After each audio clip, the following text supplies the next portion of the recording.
کی حمد و ثنا کے بعد حضور پر نور شافی یوم النشور دستگیر جہاں غم گسار زماں حامی بے کساں سرور کون و مکان نور مجسم شافی معظم احمد مجتبی جناب حضرت محمد مصطفیٰ کی بارگاہ میں ہدیہ درود شریف کا نذرانہ پیش کرنے کے بعد نہایت ہی ادب کے لائق نمازی حضرات، سامعین و ذی وقار، السلام علیکم ورحمۃ اللہ وبرکاتہ۔ خدا کا کروڑا شکر، خالق کائنات مالک کائنات نے آج پھر ہم سب کو جمعۃ المبارک کی ادائیگی کے لیے جمع فرمایا۔ دعا گو ہوں کہ خالق کائنات یہ بابرکت دن ہم سب کے لیے بخشش کا ذریعہ بنائے۔ عزیزان گرامی، آپ تمام احباب بخوبی اس بات سے واقف، آج کیا تاریخ ہے جی؟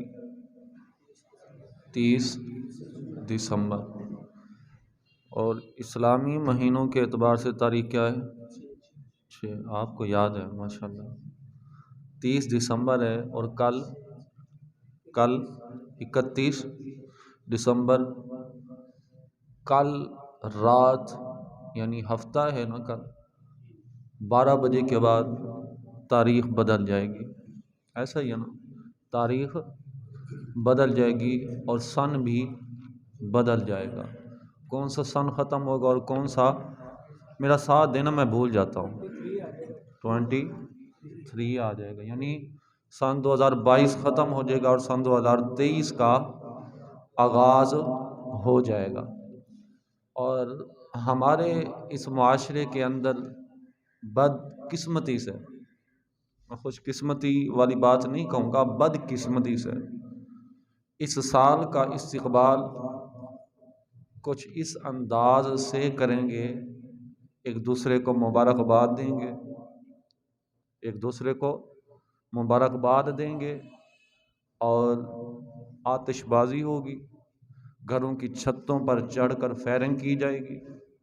اور آپ یہ بھی جانتے ہیں سال کا جو ہی اختتام ہوگا، ابھی سے جو اللہ تعالیٰ نے جن کو مال سے نوازا ہوا ہے، ابھی سے ہی انہوں نے ہوٹلز کو بک کرا لیا ہوگا، بحیثیت مسلمان ہیں ہم مسلمان، انہوں نے ہوٹلز کو بک کرا لیا ہوگا، اور 4 کام اس موقع پر بڑے زور اور شور سے ہوں گے۔ پہلا شراب، دوسرا شباب، تیسرا یعنی شباب سے مراد زنا، تیسرا کیا؟ اپنے اوپر ظلم، چوتھا کیا؟ اپنے وقت اپنے مال کو حرام جگہ پر استعمال کریں گے۔ سب سے پہلے تو یہ بات سمجھ لیں، یہ جو منائے جاتے ہیں سال، یہ جو سن 2023 کا آغاز ہو رہا ہے، یہ ہم مسلمانوں کا سال نہیں ہے۔ اگر ہے تو بتا دیں، ہمارا سال کہاں سے آغاز ہوتا ہے؟ ہمارے سال کا آغاز محرم الحرام سے ہوتا ہے، جنوری سے نہیں ہوتا۔ چلے میں نے کہا انہی کے مان لیتے ہیں کہ ہمارے کچھ معاملات ہیں جو انگریزی مہینوں کے اعتبار سے ہوتے ہیں، سیلیاں دینا لینا معاملات کرنا وہ انگریزی مہینوں کے اعتبار سے ہیں، حالانکہ ہونا تو یہ چاہیے تھا کہ اسلامی مہینوں کے اعتبار سے ہوں، چونکہ اسلامی مہینوں کے اعتبار سے ہم روزہ بھی رکھتے ہیں، رمضان شریف آیا تو ہم چاند دیکھ کر روزہ رکھیں گے، عید آئے گی تو عید بھی چاند دیکھ کر منائیں گے۔ اگر عورتوں کی عدت کا معاملہ آ جاتا ہے، حیض و نفاس کا معاملہ آ جائے، یا طلاق یافتہ عورتیں ہوں تو ان کی عدتوں کا معاملہ ہے، تو وہ بھی اسلامی مہینوں کے اعتبار سے تاریخ کا ہوتی ہے، انگریزی مہینوں کے اعتبار سے نہیں کہا اس کے اعتبار کیا جائے گا۔ لیکن وہ سارے معاملات جو شریعت کے اندر ہیں وہ چاند کے اسلامی مہینوں کے اعتبار سے ہیں، لیکن ہم مناتے ہیں انگریزی مہینے۔ یہ مہینے غیروں کے تھے، ان کو ہم نے اپنا بنا لیا۔ جب ہم نے ان کو اپنا بنایا تو ان کا معاملہ تھا کہ وہ اس پر فحاشی بے حیائی کو عام کریں اور مسلمانوں کے اندر ڈالیں۔ وہ اپنے کام کے اندر کامیاب ہوئے اور وہ کار کے پیچھے ہٹ گئے، ہم انہی کے کام کو اور بڑھاتے جا رہے ہیں۔ مسلمان ہیں، مسلمان ہونے کی حیثیت سے ہم نے کیا کرنا ہے؟ شراب بھی پینی ہے، ہم نے کیا کرنا ہے؟ زنا بھی کرنا ہے، ہم نے کیا کرنا ہے؟ اپنا حلال پیسہ حرام کاموں میں لگانا ہے۔ کیا یہ ہم مسلمان ہیں؟ اس لیے اچھا یہ مبارکباد دیتے ہیں، کہتے ہیں جی نیا سال آ رہا ہے اس کی مبارکباد، پھر معافیاں بھی مانگی جاتی ہیں، پھر بے حیائی بھی عام کی جاتی ہے۔ سب سے پہلے تو یہ بتائیں کہ مبارکباد ہم کس چیز کی دے رہے ہیں؟ کس چیز کی مبارکباد ہے؟ کہ ہماری زندگی کا ایک سال کم ہو گیا، مبارک ہو میری زندگی کا ایک سال کم ہو گیا، یہ مبارکباد ہم دے رہے ہیں ایک دوسرے کو؟ ارے ہم موت کے قریب ہوتے جا رہے ہیں، زندگی ہماری ختم ہوتی جا رہی ہے، مبارکباد تو اسے دو کہ جو رب کو راضی کر کے آ گیا ہے، وہ مبارکباد لینے کا مستحق ہے۔ وہ مستحق نہیں ہے کہ جس نے ساری زندگی خدا کی نافرمانی کی، پورا سال تو خدا کی نافرمانی کرتا رہا، رب کو بھول بیٹھا، پھر جب سال ختم ہوتا ہے تو جو ہے نا مبارکباد دینی شروع کر دیتا ہے۔ یہ کون سی مبارکباد ہے جو ہم ایک دوسرے کو دے رہے ہیں؟ ارے تو سوچتا، خیال کرتا، سال تو آتے رہتے ہیں، سال آئیں گے، کون سا نیا سال ہے؟ وہی دن ہے، وہی رات ہے، وہی دن وہی رات۔ پھر ہم نے کون سا نیا کام کیا ہے؟ ہم نے نیکیوں میں اضافہ کیا ہے؟ ہم نے وہ جو گناہ کرتے تھے وہ گناہ چھوڑے ہیں؟ سارا کچھ وہی ہے، کچھ بھی نہیں چھوڑا۔ سال بدلتے رہتے ہیں، کیا ہم نے اپنے آپ کو بھی بدلا ہے؟ ہم نے اپنے آپ کو بھی بدلا ہے؟ ہم نے اپنے آپ کو تو نہیں بدلا، ہم تو وہیں کے وہیں کھڑے ہوئے ہیں۔ اور یہ وقت بڑا تیزی کے ساتھ چل رہا ہے، اسی طرح ہماری زندگی کے جو معاملات ہیں وہ بھی تیزی کے ساتھ چل رہے ہیں۔ ایک دن ہماری زندگی کی جو ڈور ہے وہ ٹوٹ جائے گی۔ نبی علیہ الصلوۃ والسلام کا فرمان علی شان ہے کہ قیامت کی نشانیوں میں سے، توجہ کرنی ہے، قیامت کی نشانیوں میں سے ایک نشانی یہ ہوگی کہ سال ایسے گزرے گا جیسے مہینہ گزرا ہے، اور مہینہ ایسے گزرے گا جیسے ہفتہ گزرا ہے، اور ہفتہ ایسے گزرے گا جیسے ایک دن گزرا ہے، اور ایک دن ایسے گزرے گا جیسے ایک گھنٹہ گزرا ہے، اور ایک گھنٹہ ایسے گزرے گا کہ جس طرح سے ایک آگ کا شعلہ بھڑکتا ہے اور بجھ جاتا ہے۔ اور آپ اندازہ لگا لیں، کل کی بات ہے، سن 2022 صاحب، اور آج ختم ہونے جا رہا ہے، پتہ چلا ہے زندگی کا۔ آپ اپنے آپ کو دیکھیں یا میں اپنے آپ کو دیکھوں کہ ہماری کوئی بات دوست ہمارے بزرگ بیٹھے ہیں، داڑیاں سفید ہو چکی ہیں، کوئی نوجوان ہیں، کوئی بچے ہیں، ہم بھی تو بچے تھے، جوان ہونے میں کتنا وقت لگا ہے، پتہ چلا ہے، پیچھے جائیں دیکھیں وہ کتنا وقت چلا ہے، یا بزرگ ہو گئے، پتہ چلا ہے زندگی یہاں تک پہنچ گئی ہے۔ زندگی کا ایک مقصد ہونا چاہیے، زندگی کے مقصد کو ہم بھول چکے ہیں۔ ایک دن ہم نے مر جانا ہے، دنیا سے چلے جانا ہے۔ اچھا یہ بھی بات سمجھ لیں، یہ انسان مرتا ہے، مرتا ہے۔ اللہ تبارک و تعالی فرماتا ہے سورۃ الواقعہ کے اندر، کیا نحن قدرنا بینکم الموت وما نحن بمسبوقین علی ان نبدل امثالکم وننشئکم فیما لا تعلمون، کہ جب ہم کسی کو موت دیتے ہیں تو اس کو ایک جہان سے دوسرے جہان میں منتقل کر دیتے ہیں، ایک جہان سے دوسرے جہان میں منتقل۔ اچھا یہ سورۃ الواقعہ نا، اس کی بھی فضیلت آپ لوگوں کے سامنے رکھ دوں۔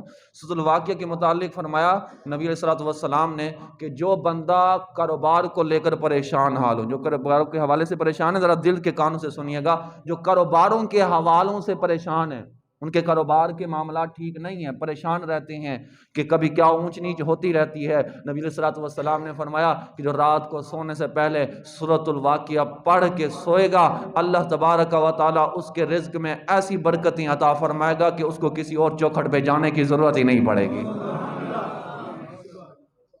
یہ ہم اعمال، یہ جو کام ہے یہ اپنا ہے تو تب ہے نا، بدقسمتی ہمیں سورۃ الواقعہ آتی نہیں ہوگی، پھر کہتے ہیں ہم پریشان ہیں، پھر کہتے ہیں ہم پریشان ہیں۔ اچھا بات ہو رہی تھی کہ مرنے کے حوالے سے ایک جہان سے دوسرے جہان کی طرف بندے کا انتقال ہوتا ہے، منتقل ہوتا ہے، مرتا نہیں ہے۔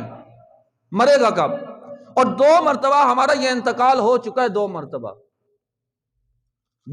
ہو چکا ہے۔ کیسے؟ عالم ارواح سے ماں کے پیٹ میں ہمارا انتقال ہوا، منتقل ہوئے نا۔ پھر ماں کے پیٹ سے دنیا کے پیٹ میں ہم منتقل ہوئے، 2 مرتبہ ہمارا انتقال ہو چکا ہے۔ پھر تیسری مرتبہ ہمارا انتقال ہوگا، دنیا سے ہمارا جو نا برزخ کی جنم جائیں گے، یہ انتقال ہوگا۔ پھر ایک اور انتقال ہوگا قبر سے حشر کی طرف، پھر چوتھا ہمارا انتقال جب ہوگا، اس کے بعد انسان کبھی نہیں مرے گا۔ یہ انتقال ہوتا ہے، مرتا نہیں ہے۔ ہم منتقل ہوتے جائیں گے، پہلے ماں کے پیٹ میں، پھر دنیا میں، پھر برزخ میں، پھر حشر میں جائیں گے، اور وہاں پر جا کر ہمارے اعمال کا جب حساب ہوگا کہ اس کے بعد موت نہیں آئے گی، اس کے بعد زندگی ہی زندگی ہے، لیکن وہ ہمارے اعمال نے فیصلہ کرنا ہے کہ ہم نے جو ہے جنت میں جانا ہے یا جہنم میں جانا ہے۔ وہ ہمارے اعمال ہمارا فیصلہ کریں گے۔ زندگی برقرار ہے۔ اچھا زندگی ہے نا، زندگی اللہ تعالیٰ نے دی ہے نا ہمیں، ہم نے زندگی کا مقصد کیا بنایا ہوا ہے؟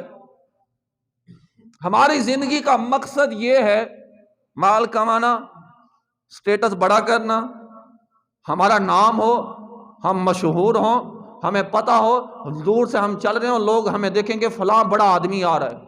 یہ ہم نے زندگی کا مقصد بنایا ہوا ہے۔ اچھا ایک بچہ ہے نا، بچہ، اس کا ایک مقصد ہے، 4-5 سال کا بچہ ہے، اس کا ایک مقصد ہے۔ کیا؟ اس کا مقصد یہ ہے جی کہ مجھے کھلونے مل جائیں، کھانے کو کوئی چیز مل جائے، اس کا ایک مقصد ہے۔ اسے وہ کھلونے مل گئے اور کھانے کی چیزیں مل گئی، اس کا مقصد پورا ہو گیا۔ پھر وہی بچہ بڑھتا ہے، پھر 18 سے 20 سال 25 سال کی عمر کو آتا ہے، 12 سال سے 18 سال 20 سال 25 سال کی عمر تک پہنچتا ہے۔ اس کا پھر ایک اور مقصد پیدا ہوتا ہے۔ وہ مقصد یہ ہے کہ تعلیم حاصل کریں، تعلیم حاصل کرنے کے بعد سٹیٹس ہمارا اونچا ہو، ہم اچھی جاب پہ لگ جائیں، اچھی سیلری انکم آنی شروع ہو جائے ہماری۔ تو اس کا دوسرا مقصد، جب وہ تعلیم حاصل کر لیتا ہے، جاب کرنی شروع کر دیتا ہے، اس کا دوسرا مقصد یہاں پر پورا ہو جاتا ہے۔ پھر تیسرا مقصد شروع ہوتا ہے، کیا؟ کہ اب کاروبار کریں یا کسی کے ہاں جاب کریں، جو کچھ بھی کریں وہاں سے مال و دولت آنی چاہیے، پیسہ آنا چاہیے، چاہے وہ حلال ہو یا حرام ہو، وہ ہم پرواہ نہیں کرتے، مال آنا چاہیے۔ اور مال آتا ہی بھی ہے، مال کماتے جاتے ہیں حتیٰ کہ پھر داڑیاں ہماری سفید ہو جاتی ہیں، آدھا کام کرنے ختم ہو جاتے ہیں، آدھا بھی ہمارے کام نہیں کرتے، پھر وہ جاب کر رہے تو وہاں سے بھی ریٹائر ہو جاتا ہے۔ زمانے والے کہتے اب تو بوڑھا ہو گیا ہے، تجھ سے کوئی کام نہیں ہوتا۔ اب زمانے والے جو ہے اس سے اپنے پاس نہیں بٹھاتے، اس کی بات نہیں سنتے، اب زمانے والوں نے اس سے اپنے سے دور کر دیا۔ اب کیا اس کا مقصد ختم ہو جائے گا؟ کیونکہ تیسرا مقصد تو یہی تھا نا کہ مال اور دولت کمانا، وہ کما لی، اب وہ اس کا وجود اتنا طاقتور نہیں کہ اب وہ مزید آگے کما سکے، لیکن اعضاء کام نہیں کرتے، مقصد ختم ہو گیا۔ نہیں، مقصد ابھی تھا لیکن اس سے اب وہ پورا نہیں ہو رہا، مقصد وہی تھا، دنیا داری کو حاصل کرنا۔ نہیں، میں یہ کہتا ہوں، میں کہتا ہوں مقصد ایک ایسا بنانا چاہیے کہ دنیا میں بھی رہیں تو رب راضی ہو جائے، وہ مقصد ہمارا قبر میں بھی کام آ جائے گا، حشر میں بھی کام آ جائے، وہ مقصد ہمیں بنانا چاہیے۔ ہم وہ مقصد ہی نہیں بناتے، ہمارا تو وہ مقصد ہی نہیں ہے۔ شراب، زنا، بدکاریاں یہ عام ہوگی۔ سنیے، ایک عورت تھی، یہ نوجوان طبقے جو بیٹھا ہے ذرا توجہ کے ساتھ بات کو سماعت کیجیے گا۔ ایک عورت تھی، یہ جو ہیپی نیو ایئر منانے والے ہیں نا، میں ان سے بات کر رہا ہوں، جو ایک دوسرے سے جناب آج پروگرام بناتے ہیں نا، آ رہے نیا سال وہاں پہ منائیں گے، ایک دوسرے سے فون پہ بات چیت ہو رہی ہے، کہاں جانا ہے جی؟ فلاں ہوٹل پہ جانا ہے، فلاں جگہ۔ مجھے کسی نے بھیجا ویڈیوز کے اوپر تھا کہ کراچی کے اندر ہوٹلز کو بک کیا جا رہا ہے اور 25 ہزار روپے ٹکٹ رکھی ہوئی ہیں، اللہ معاف کرے، اس رات کو منانے کے لیے، یہ ایک رات کے لیے یہ کر رہے ہیں۔ آج ایک دوسرے کو فون کریں گے، فلاں جگہ پہ جانا ہے، ڈانس مجرے دیکھنے ہیں۔ ایک عورت تھی، شراب پینے والوں، یہ ان سے میں مخاطب ہوں۔ اس نے ایک شخص سے کہا، تیرے سامنے 3 آپشن ہیں، پہلا آپشن یا تو شراب پی لے، دوسرا آپشن یا تو مجھ سے معاذ اللہ زنا کر لے، تیسرا آپشن یا تو مجھے قتل کر دے۔ 3 آپشن رکھے۔ پہلا کیا؟ جاگ رہے ہو جی؟ شراب. دوسرا؟ تیسرا؟ جی قتل. ہاں شہادت نہیں، قتل کرنے. اب اس نے سوچا، اس نے کہا اگر میں اسے قتل کرتا ہوں تو اللہ تبارک و تعالی نے فرمایا نَفَكَنَّمَا قَتَلَ النَّاسَ جَمِيعًا، ایک جان کیا ناحق قتل کرنا گویا کہ پوری انسانیت کا قتل ہے. یہ تو پھر میں بھی پھنس جاؤں گا، یہ تو معاملہ ٹھیک نہیں ہے. پھر اس نے سوچا کہ چلو زنا کر لیتا ہوں. اس نے کہا اگر زنا کروں گا تو اللہ تبارک و تعالی نے فرمایا وَلَا تَقْرَبُوا الزِّنَا، زنا کے قریب نہ جاؤ.